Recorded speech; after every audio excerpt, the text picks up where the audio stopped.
La poésie se vend mal et c'est toujours très mal vendu, c'est ce que je vous disais dans ma précédente vidéo sur Rimbaud. Et il y a une raison qui l'explique, c'est que très peu de gens lisent de la poésie parce que la poésie depuis longtemps c'est un art d'initié. Pourtant ces dernières années, une poétesse a réussi l'exploit entre guillemets de vendre plus de 12 millions de livres à travers le monde, traduits dans une quarantaine de langues, ce qui fait d'elle l'une des poétesses contemporaines les plus lues aujourd'hui. Elle est canadienne, elle a seulement 32 ans, elle n'a sorti que 3 recueils et son nom c'est Rupicor. Ce qu'elle a fait pour réussir à diffuser ses poèmes, c'est qu'elle a utilisé Internet et plus précisément Instagram où elle est suivie par plus de 4 millions d'abonnés. À vrai dire, c'est pas la seule à faire ça puisque depuis une petite dizaine d'années, il y a carrément un mouvement qui s'est créé autour d'Instagram et de la poésie qui fait qu'on parle désormais d'insta-poète pour qualifier ces poètes ou ces poétesses qui ont émergé grâce à la plateforme. Un terme qui a, disons les choses, un côté assez péjoratif quand même, dans le sens où dans l'esprit collectif, la poésie c'est un art très noble au sens spirituel, intellectuel, psychologique, etc.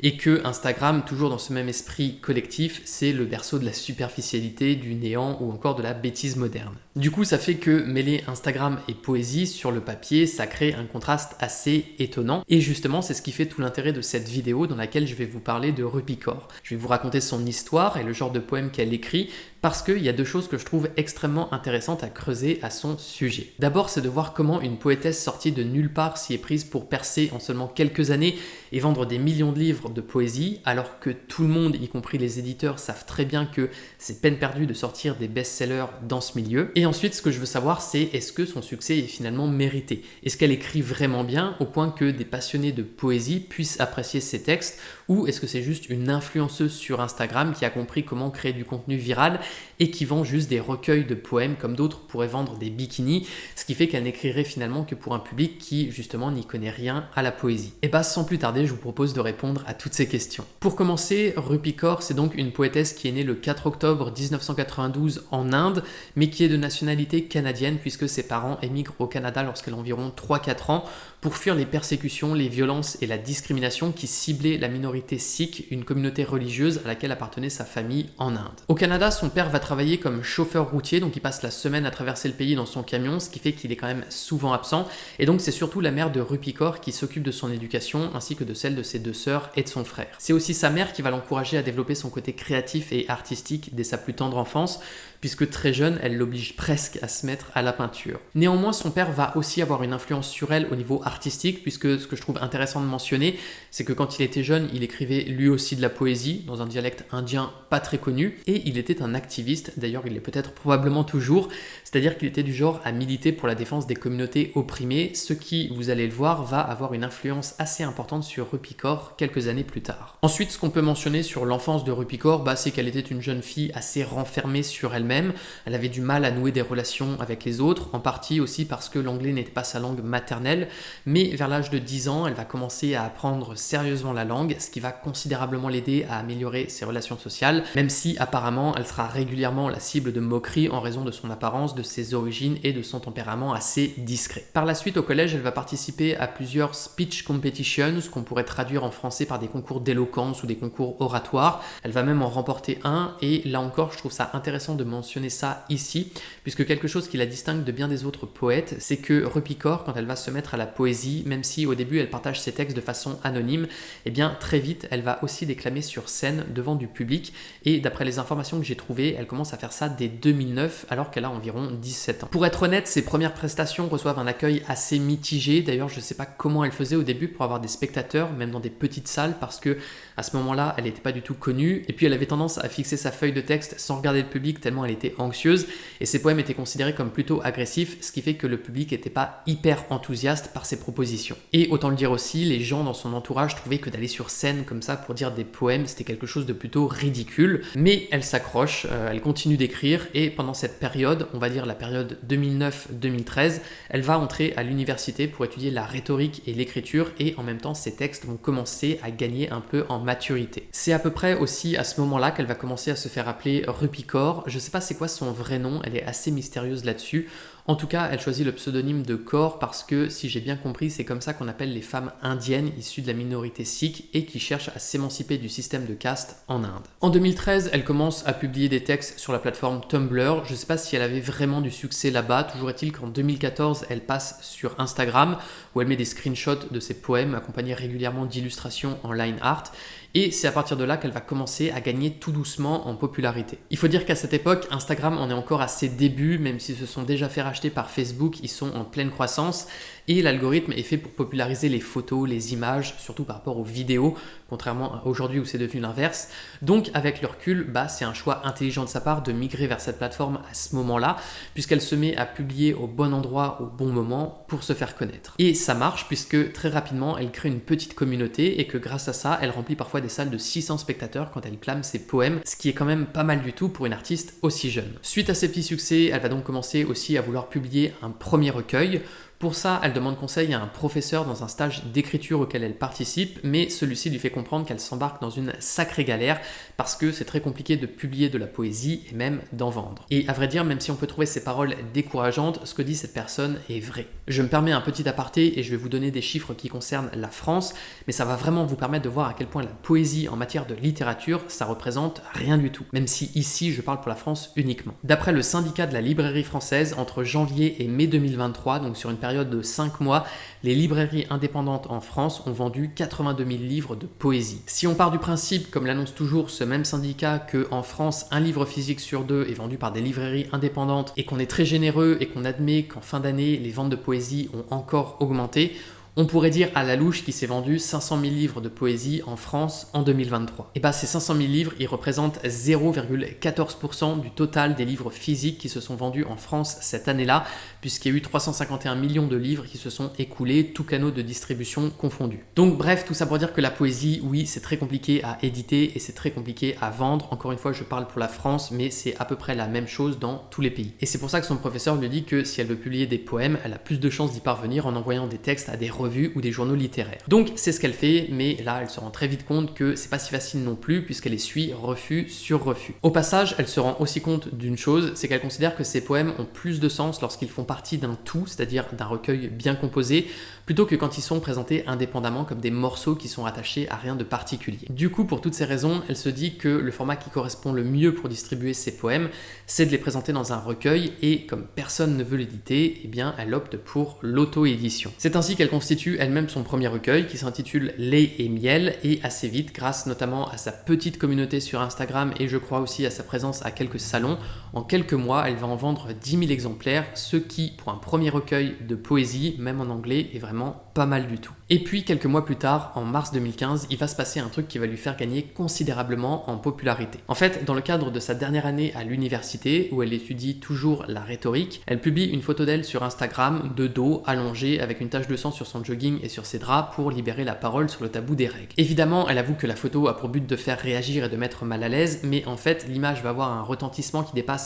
tout ce qu'elle imagine, puisque Instagram va supprimer la photo en invoquant le motif du non-respect des règles de la communauté. Et ça va créer un énorme débat sur internet avec d'un côté des gens qui s'indignent de la publication de ce genre de photos et de l'autre des gens qui s'indignent eux de la censure de ce genre de clichés.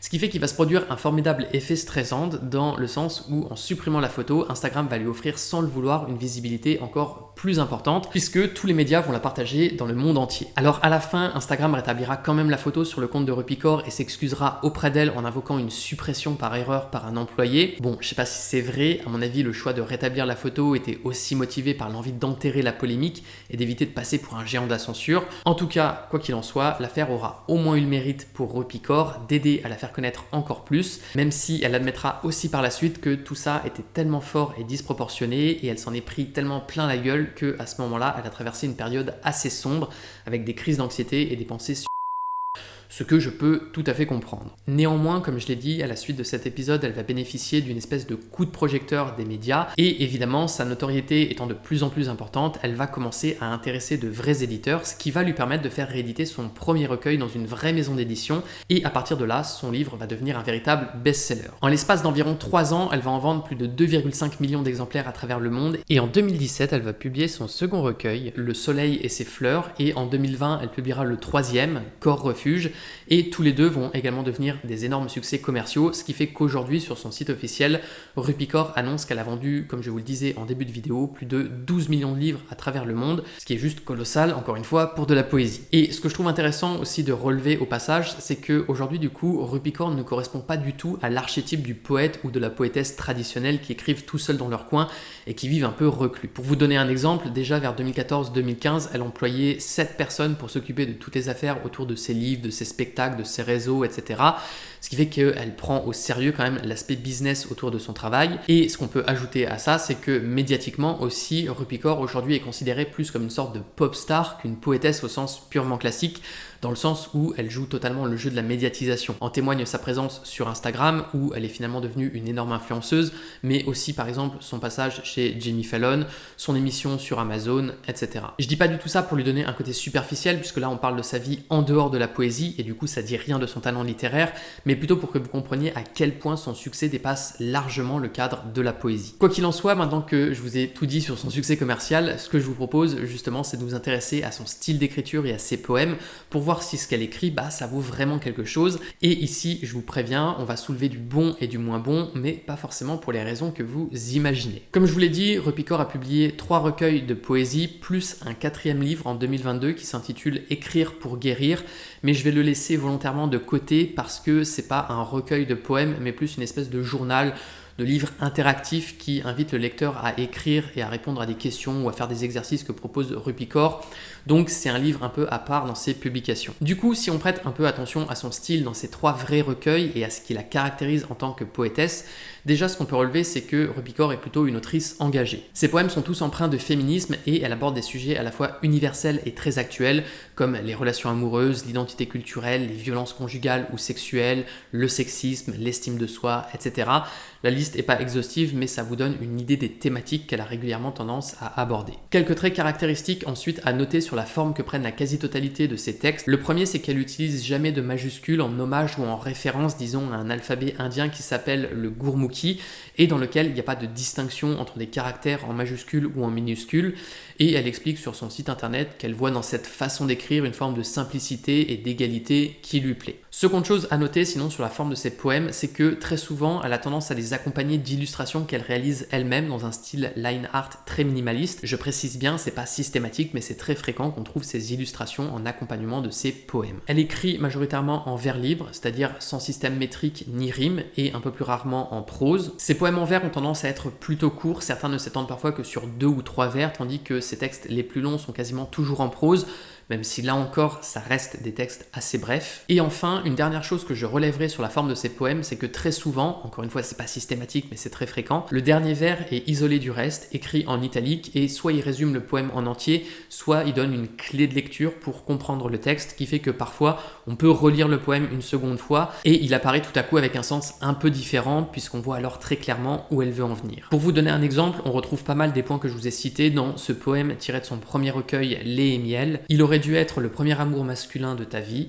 tu le cherches encore partout, père. Alors celui-ci est très court, mais sinon en plus long, je pourrais vous citer toujours du même recueil. Quand ma mère ouvre la bouche pour entamer une conversation pendant le souper, mon père enfonce le mot chute entre ses lèvres et lui dit qu'elle ne doit jamais parler la bouche pleine.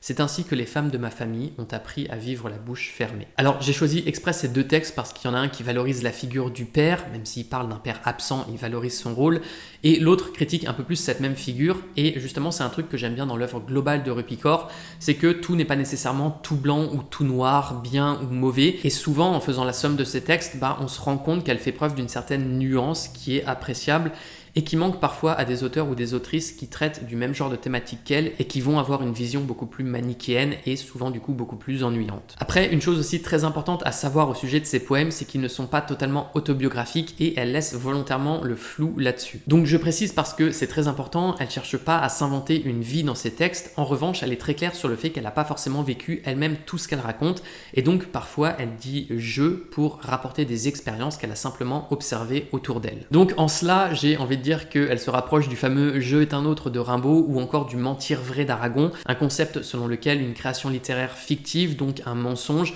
aboutit parfois à une expérience de lecture qui paraît encore plus réelle qu'un témoignage qui rapporterait des faits qui se sont vraiment produits. Et justement, le mentir vrai, c'est un truc que je trouve hyper intéressant en littérature parce que le propre d'un artiste, c'est justement de réussir à synthétiser des émotions dans l'esprit de ses lecteurs simplement avec des mots, avec des phrases. Et c'est un talent, c'est un art parce qu'il suffit pas d'avoir vécu quelque chose pour l'écrire correctement. Plein de gens vivent des choses mais ne savent pas forcément les écrire. Vivre, ça aide évidemment énormément pour bien écrire, mais ça fait pas tout et c'est la raison pour laquelle il suffit pas d'être une victime pour écrire des poèmes réussis, notamment sur des sujets qui traitent de violence, de discrimination, etc. Il faut encore en plus apprendre à bien raconter ces choses. Et justement, est-ce que Rupicore raconte bien? Est-ce que ces poèmes ont vraiment une valeur poétique? J'y viens, mais avant, je veux préciser quelque chose. En fait, il y a plusieurs façons de lire Rupicore et selon celle que vous choisissez, il est possible que vous ayez des expériences de lecture qui diffèrent. D'abord, vous pouvez choisir de la lire soit en anglais, soit en français. Personnellement, je l'ai un peu lu en anglais et ensuite j'ai lu ces 3 recueils en français.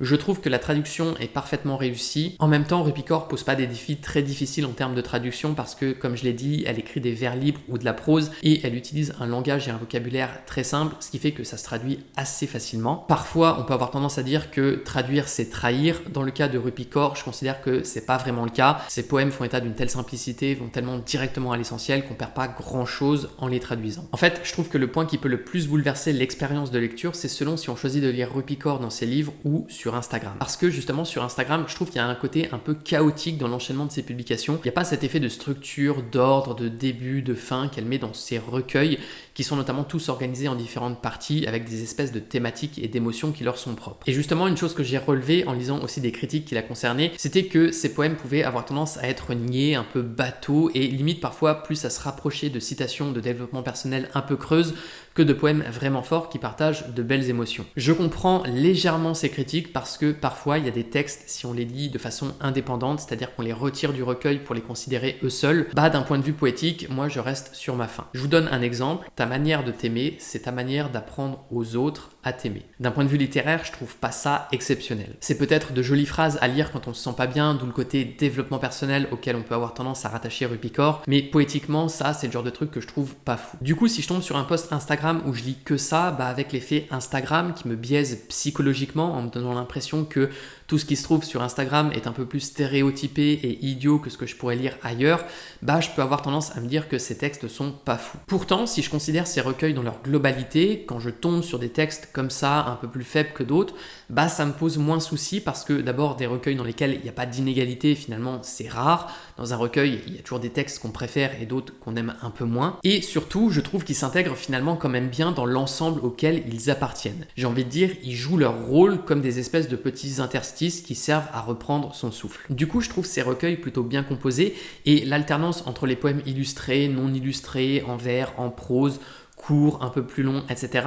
fait que ça crée du rythme et c'est pour cette raison que j'aurais tendance à dire que Rupicore se lit bien mieux dans ses livres que sur Instagram. Et surtout, si effectivement il y a des poèmes que je trouve un peu faibles si je les considère indépendamment, ça reste des exceptions et dans l'ensemble, je trouve que Rupicore écrit bien. Alors oui, elle écrit très simplement avec un vocabulaire très commun, mais ça veut pas dire que c'est niais, que c'est stupide ou que ça vaut rien en termes de poésie. Je vous donne un exemple très simple, mais ce poème de seulement 4 vers, je le trouve beau et efficace. Les gens s'en vont, mais la manière dont ils sont partis reste toujours. C'est une idée simple, c'est dit de façon très directe, il n'y a pas de profondeur ultra mystique là-dedans, et pourtant, je trouve ça bien. Et chose très importante à relever aussi, c'est que Rupicore ne tombe jamais dans les 2 premiers écueils qui font tous les mauvais poèmes, c'est-à-dire la maladresse, le fait d'écrire par exemple de façon lourdingue ou empoulée, et le lieu commun. Le lieu commun, c'est quoi? C'est les clichés, c'est les stéréotypes, c'est dire exactement de la même façon ce qu'on a déjà lu ou entendu des milliers de fois, et que le premier venu pourrait écrire. Alors, j'irai pas jusqu'à dire que Rupicore est particulièrement original, d'ailleurs je trouve même qu'elle l'est pas du tout et je vous reparlerai de ça dans un instant. Néanmoins, ces textes sont pas non plus d'une banalité affligeante et pour le moment, c'est ça que je veux souligner. Des mauvais poèmes, j'en ai lu beaucoup, notamment sur internet, qui sont pleins de clichés, qui sont maladroits, qui sont empoulés, bref, qui ont tous les défauts possibles et ce sont autant de choses qui n'apparaissent pas dans les textes de Rupicore. Mais évidemment, avec ça, j'explique pourquoi je trouve que ces poèmes ne sont pas mauvais, mais je dis pas non plus pourquoi je trouve qu'ils sont bons. Et donc justement, j'y viens. En fait, ce que j'apprécie avec son style, c'est qu'elle est beaucoup dans l'authenticité, dans la pureté de l'émotion. émotions. Je veux dire par là qu'elle s'exprime avec une forme de brutalité, pas au sens où elle ferait preuve de rudesse, mais au sens où elle nous partage des textes bruts qui, en apparence, ne sont pas ultra stylisés, ne cherchent pas la sophistication et se présentent de façon simple. Elle parle clairement et c'est pour ça qu'en fait, je trouve que la simplicité, c'est sans doute le terme qui caractérise le mieux les poèmes de Rupi Kaur. Personnellement, c'est une simplicité à laquelle je suis sensible et c'est pour ça que j'ai bien aimé ses recueils. Par contre, je vous glisse ça là, mais en revanche, j'aime pas vraiment la façon dont elle peut lire ses poèmes, justement parce que ses interprétations vont à l'encontre de cette simplicité. Je vous montre un court extrait, vous allez vite comprendre de quoi je veux parler. You must have known you were wrong when your fingers were dipped inside me, searching for honey that would not come for you. Alors sur internet, nombre d'internautes ont qualifié ce genre de vidéo de cringe, ce qui est le cas évidemment dès que vous faites quelque chose d'un peu surprenant sur le web, mais personnellement si je suis pas fan de cette lecture, c'est parce qu'elle met beaucoup d'effets très artificiels et surjoués dans sa voix, alors que justement ce que je disais apprécier dans ses poèmes, c'était leur simplicité et leur brutalité. Donc pour moi, en lisant comme ça, elle dénature complètement ce qu'elle écrit et je suis pas fan, j'aurais préféré une interprétation qui imite plutôt les codes de la sincérité pour donner quelque chose de plus authentique. Après en spectacle, ça passe peut-être un peu mieux, notamment grâce à la mise en scène. Mais bon voilà, c'était juste une petite parenthèse là-dessus. Après, il faut aussi admettre que écrire et interpréter un texte, ce sont deux compétences très différentes et ça remet pas non plus en cause son talent d'autrice. Et justement, pour en revenir à son écriture, un point que je voulais aborder aussi, c'est que je distingue pas énormément ces trois livres. Je les trouve assez équivalents, ils sont construits de la même façon, ils traitent à peu de choses près des mêmes thématiques, il n'y a pas d'innovation, de nouveauté, de surprise de l'un à l'autre. Ils se lisent tous les trois très bien, ils sont courts donc ils se lisent aussi très vite, mais je me dis qu'à terme, si elle continue comme ça, elle pourrait devenir un peu prévisible et répétitive, donc je mets un léger bémol là-dessus avant d'en venir maintenant à des choses un peu plus désagréables. En fait, je sais que son style déplaît à pas mal de gens et il y a une raison qui n'est pas totalement infondée. Bon, alors, il y a beaucoup de critiques négatives à son encontre, malheureusement souvent j'ai l'impression qu'elles sont quand même formulées soit par des gens qui ne connaissent rien à la poésie et qui s'en prennent plus à l'influenceuse ou à la féministe, soit justement par des spécialistes de la poésie classique qui la méprisent pas seulement elle, mais tous les poètes contemporains qui vivent avec leur temps et brisent des soi-disant règles sacrées de la poésie. Paul Valéry disait « La plupart des hommes ont de la poésie une idée si vague que ce vague même de leur idée est pour eux la définition de la poésie. » Je suis bien d'accord avec ça, mais quand je lis certaines critiques parfois à l'égard de la poésie contemporaine, je peux pas m'empêcher de vouloir ajouter que certains lecteurs ont quant à eux de la poésie une idée si précise que cette précision même de leur idée les empêche de considérer tout ce que la poésie pourrait être. Néanmoins, même si jusqu'ici je vous ai plutôt livré un sentiment personnel positif à l'égard de Rupi Kaur, il y a quand même un point, et non des moindres, que je me dois d'aborder et qui va nuancer considérablement l'opinion que j'ai d'elle, c'est que Rupi Kaur a été accusée de plagiat. En fait, elle est accusée d'avoir plagié notamment des autrices qu'elle a parfois citées comme étant ses sources d'inspiration. L'une d'elles s'appelle Nayira Wahid, je suis pas du tout sûr de prononcer correctement, et c'est une insta poétesse bien moins connue que Rupi Kaur. Et ce qui est reproché donc à Rupi Kaur, c'est que comme Nayira Wahid, elle écrit sans majuscule, elle fait des petits poèmes en vers libre, elle aborde exactement les mêmes thématiques, elle conclut ses poèmes avec un vers isolé, etc.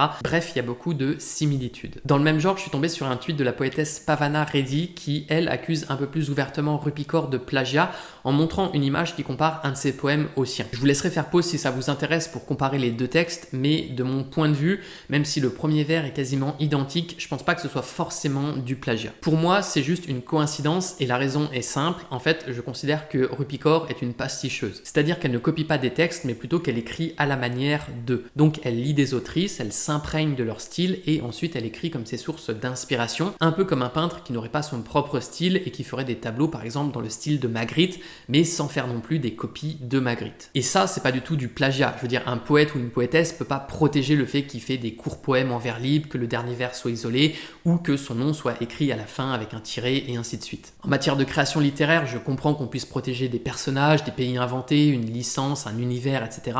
Mais on ne peut pas protéger un style d'écriture. Du coup, à mon sens, en poésie, pour qu'une accusation de plagiat soit caractérisée, il faudrait soit avoir affaire à un texte entièrement copié-collé, soit à un recueil dans lequel plein de textes ont des reformulations très précises d'autres poèmes. Mais à ma connaissance, c'est pas le cas avec Rupi Kaur et c'est pour ça que je dis qu'il n'y a pas de plagiat. En revanche, ce qui se passe, c'est que quand vous êtes plusieurs auteurs ou autrices à choisir la même forme pour vos poèmes et que vous écrivez sur les mêmes sujets, au bout d'un moment, il y a des chances que vos textes se mettent à se ressembler. D'autant que ce qui est possible aussi, c'est que vous pouvez lire un texte aujourd'hui, vous en imprégner, l'oublier et 6 mois plus tard, par une sorte de réminiscence, vous réécrivez quelque chose de très équivalent en croyant en toute sincérité que ça vient de vous. C'est le principe de l'influence, sauf que en poésie, sur des textes très courts, si le mécanisme opère, vous n'avez pas beaucoup de place pour ajouter une touche vraiment personnelle. Donc pour moi, comme je le disais, compte tenu des informations qui sont sorties, tout ça c'est pas du plagiat, mais cette affaire d'accusation soulève un point très intéressant, c'est qu'en réalité, Rupi Kaur n'a rien d'unique et des poétesses qui écrivent aussi bien qu'elle dans le même style, sur le même genre de sujet, on peut en trouver et peut-être même en trouver pas mal.